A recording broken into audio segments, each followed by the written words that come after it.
È stata una splendida giornata di sole in Val Cavasia ad ospitare gli atleti provenienti da tutte le parti d'Italia per disputare il campionato italiano della cronometro a squadre. Un grande impegno organizzativo per tutta la Termopiave Val Cavasia Junior Team del presidentissimo Pasquale Sartor, con il patrocinio dei comuni di Cavaso del Tomba, Possagno e Pederobba. Un impegno, dicevamo, che ha richiamato ai nastri di partenza oltre 300 atleti con le formazioni appartenenti alle categorie allievi, juniores, under 23 e donne open, sia maschili che femminili. Nelle nostre immagini vediamo proprio il ritrovo di partenza che va ad animarsi nelle prime ore del mattino di sabato 12 ottobre per il via della gara riservata agli allievi. Un tracciato decisamente inedito, quello disegnato in Val Cavasia, che per quanto riguarda questa categoria misura 16 km, che presenta una prima parte piuttosto tecnica alternata ad una seconda invece dove bisognerà saper spingere, perché oltre ad essere un tracciato molto lineare richiede anche di saper affrontare i tratti in salita che conducono verso il traguardo. Intanto nelle nostre immagini vediamo appena partiti i portacolori del Veloce Club Borgo in gara con Davide Zanei, Cristian D'Andrea, Federico Cofer e Francesco Dossi. Ebbene, un quartetto, quello trentino, tra i più attesi ai nastri di partenza e che infatti farà subito segnare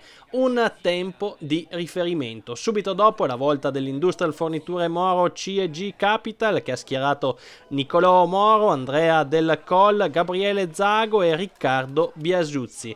Queste le formazioni che intanto sono impegnate sul tracciato di gara in una mattinata che dicevamo piuttosto fresca ma soleggiata, e questo rende tutto più bello, più facile e sicuramente più divertente anche per gli atleti al via. Tornando alla cronaca, però, da segnalare il tempo fatto segnare dalla Veloce Club Borgo, che ferma il cronometro in 24 minuti e 55 secondi, davvero un ottimo crono che rimarrà lì come punto di riferimento per diverso tempo, mentre intanto si susseguono sulla pedana di partenza le formazioni al via. È la volta della fiumicinese Fight Adriatica, formazione romagnola che da anni ha sfornato atleti di grandissimo valore. Sono ben 29 le formazioni della categoria allievi che si sono date battaglia sulle strade della Val Cavasia. Atleti giovani che comunque sono già chiamati ad affrontare una sfida importante come quella della cronometro a squadre, che richiede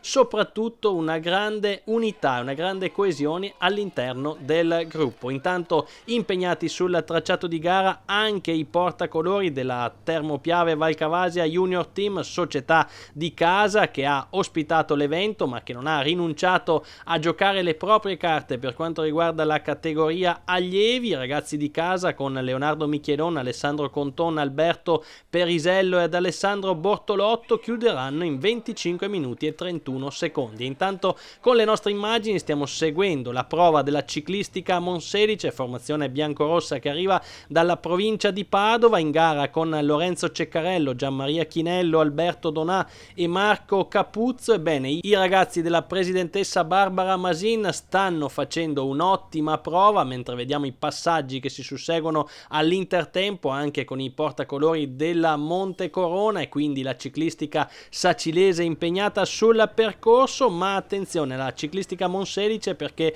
riuscirà a migliorare il tempo della Veloce Club Borgo giungendo sul traguardo in 24 minuti e 41 secondi, vale a dire 14 secondi meglio rispetto alla Veloce Club Borgo, che era rimasto al comando sino a questo punto della gara. Ma è in questa fase che salgono sulla pedana di partenza le formazioni più attese. È il caso della GB Team Paul Cantù, che si schiera al via con Marco Zocco, Paolo Favero, Ruben Ferrari e Ivan Colombo. La formazione bianco-celeste che arriva dalla Lombardia era sicuramente una delle più attese della vigilia. Vedete un treno perfetto, quello dei ragazzi della GB Team Paul Cantù, che si presentano sul rettifilo d'arrivo con qualche secondo di vantaggio rispetto alla Monselice. Vanno riusciranno a chiudere in prima posizione a 24 minuti e 27 secondi. Prosegue intanto la lunga teoria delle partenze, la volta dei piemontesi della Madonna di Campagna, altra formazione che era decisamente attesa in questa prova, e poi i marchigiani del pedale chiaravallese, vale a dire della 024 Cycling Team, formazione che quest'anno proprio nelle prove contro il tempo ha ottenuto le maggiori soddisfazioni in gara con Edoardo Fiorini, Lorenzo Iaconeta, Andrea Gabriele Alessiani e Teo Lancioni. Ebbene, questi 4 ragazzi che arrivano dalla provincia di Ancona riescono a fare meglio di tutti, si presenteranno sul rettifilo d'arrivo con un tempo di 24 minuti e 22 secondi, 5 secondi meglio rispetto alla GB Team Paul Cantù e 19 secondi in meno rispetto alla ciclistica Monselice. Salgono alla via a questo punto le ultime 2 formazioni in gara attesissime, si tratta della Borgo Molino Vigna Fiorita e poi della CC Forti e Veloci del campione italiano su strada Brandon Fedrizzi. Ma andiamo con ordine, perché tocca ai ragazzi nero-verdi diretti dal DS Andrea Toffoli, che ha schierato alla via Lorenzo Campagnolo, Riccardo Benozzato, Matteo Rossetto e Leonardo Zanandrea, un quartetto che ha pedalato bene sino agli ultimi 5 km di gara. Poi a questo punto si registra qualche difficoltà per Leonardo Zanandrea, mentre è sempre Lorenzo Campagnolo a dettare il ritmo in salita. La difficoltà di Zanandrea rallenta in parte il trenino nero-verde, che chiuderà però in 25 minuti 27 secondi, accomodandosi in 11ª posizione. Niente da fare nemmeno per il club ciclistico Forti e Veloci, con Brandon Fedrizzi, Giuseppe Giustolisi, Luca Zandonai e Simone Pellanda. Per loro il tempo al traguardo sarà di 25 minuti e 56 secondi, un cronometro che andrà quindi a certificare il successo finale della 024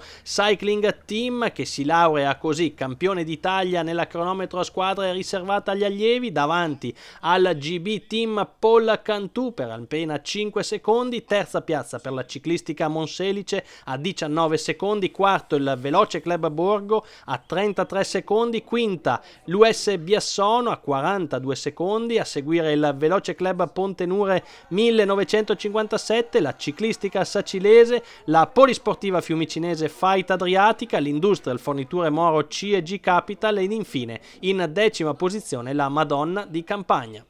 024 Cycling Team, campione d'Italia nella cronometro a squadre, un grande risultato. Come l'avete preparato? L'abbiamo studiata parecchio, abbiamo iniziato a fare le prime prove circa un mese fa e dopo diversi allenamenti abbiamo deciso quali erano i partecipanti delle 2 squadre e siamo venuti su 3 giorni prima per studiare bene il percorso e l'abbiamo studiato perfettamente, ogni curva e ogni dettaglio, e eravamo preparati stamattina. DS, un risultato che suggella un anno straordinario. Sì, un ottimo gruppo, dei ragazzi bravissimi e un po' di fortuna ma anche tanta passione. Subito dopo la prova riservata agli allievi è toccato alle ragazze allieve a scendere sul tracciato della Val Cavasia, ben 8 i quartetti che si sono schierati ai nastri di partenza. Abbiamo visto il via della formazione B dell'Unione Ciclistica Giorgione del presidente Alessandro Ballan, ora è la volta della Vangi Ladies Team, formazione proveniente dalla Toscana, in gara con Sofia Delle Fontane, Aurora Masi, quindi Angelica Bucciarelli e Ginevra Bacci, ed è proprio la Vangi Ladies Team che andrà a far segnare un tempo ragguardevole nella prima parte di gara, riuscendo così ad ottenere il primo posto provvisorio sul traguardo. Per loro un tempo di 29 minuti e 20 secondi. Subito dopo però la Vangi Ladies Team è scesa sul tracciato di gara l'eletta Trentino Cycling Academy con Agata Campana, Sofia Tezzele, quindi Laura Anna Benuzzi e Maia Ferrante. Queste 4 atlete della formazione trentina giungeranno sul traguardo a pochi centesimi di distacco dalla Vangi Ladies Team, ma saranno costrette ad accontentarsi del secondo posto provvisorio. Anche per loro un cronometro di 29 minuti e 20 secondi. È a questo punto però che scendono in strada le ultime 3 formazioni, vale a dire l'UC Giorgione formazione A, quindi a seguire la Calderara STM Riduttori e la favoritissima Breganze Millennium, che rimette in palio in questa occasione il titolo conquistato 12 mesi fa. Vediamo intanto in azione l'UC Giorgione 1908 con Maddalena Pascut, Azzurra Ballan, Sara Enzo e Sofia Bailo. Riescono a viaggiare di comune accordo, rimangono in 3 nell'ultima parte di corsa e vanno a chiudere in 28 minuti e 39 secondi, molto meglio rispetto alla Vangi Ladies Team e all'Eletta Trentino, e quindi le ragazze in casacca bianco-rossa si vanno ad installare nel primo posto provvisorio, ma subito dopo di loro arriva il trenino della Calderara STM Riduttori, formazione emiliana con Martina Orsi, Alessia Orsi, Yolanda Sambi e Giulia Franceschini. Queste 4 atlete in casacca giallo-rosso-blu proseguono di comune accordo, riescono a giungere sul rettifilo d'arrivo con un ottimo tempo di 28 minuti e 13 secondi, miglior tempo provvisorio in attesa della prestazione delle vicentine della Breganze Millennium. Come detto, erano queste le formazioni più attese della vigilia ed è proprio la Breganze Millennium che schiera al via Linda Rapporti, Noemi Tosin, Asia Comberlato e Francesca Ferraro a duellare sul filo dei secondi lungo tutti i 16 km con le portacolori della Calderara STM Riduttori. Una prova davvero importante, quella delle ragazze della Breganze Millennium, che sul rettifilo d'arrivo però pagano 10 secondi di ritardo rispetto alla Calderara STM Riduttori, e quindi la formazione emiliana, che si laurea campione d'Italia nella cronometro a squadre per quanto riguarda la categoria donne allieve, seconda posizione per la Breganze Millennium che giunge a 10 secondi, terza l'Unione Ciclistica Giorgione a 26 secondi, quarta la Vangi Ladies Team a 1 minuto e 7 secondi, quinta l'Eletta Trentino Cycling Academy esattamente con lo stesso distacco. Calderara STM Riduttori, campione d'Italia nella cronometro a squadra, ve l'aspettavate ragazze? Sinceramente un pochino, perché la stagione è partita molto bene per la squadra e puntavamo su questa gara e ce l'abbiamo fatta. Un titolo tricolore che suggella un 2024 davvero straordinario per la vostro team. Sì, bellissimo, siamo partite molto cariche per questa stagione, purtroppo abbiamo perso alcune ragazze, però siamo molto felici.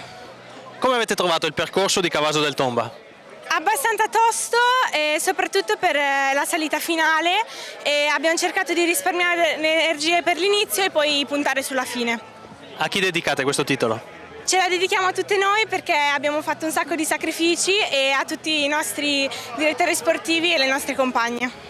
Gino Rugolo, primo cittadino di Cavaso del Tomba, oggi giornata tricolore, una splendida giornata di ciclismo e di festa. Intanto ringraziamo Giove Pluvio che ci ha permesso di presentare una cartolina stupenda dei nostri favolosi territori Mabunesco, che sono ineguagliabili. E poi un ringraziamento al Valcavasia Junior Team. Non avevamo dubbi, ma l'organizzazione è stata perfetta e questo mondo colorato del ciclismo porta tanto bene ai nostri giovani. Speriamo che sempre più si appassionino alle 2 ruote, delle quali siamo tutti innamorati. La Valcavasia, Cavaso del Tomba, Pederobba e Possagno stanno dimostrando che si possono anche chiudere le strade momentaneamente per far gareggiare questi ragazzi.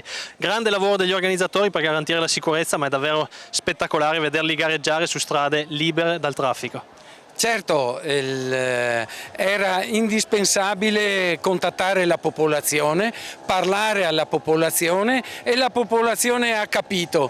Tanto è vero che ci sono quasi 150 volontari, tutti del territorio, che con grande abnegazione e passione stanno assistendo e permettendo la buona riuscita di questa manifestazione. E questo è un segno della partecipazione del nostro territorio, che ha gradito l'organizzazione di questa splendida manifestazione.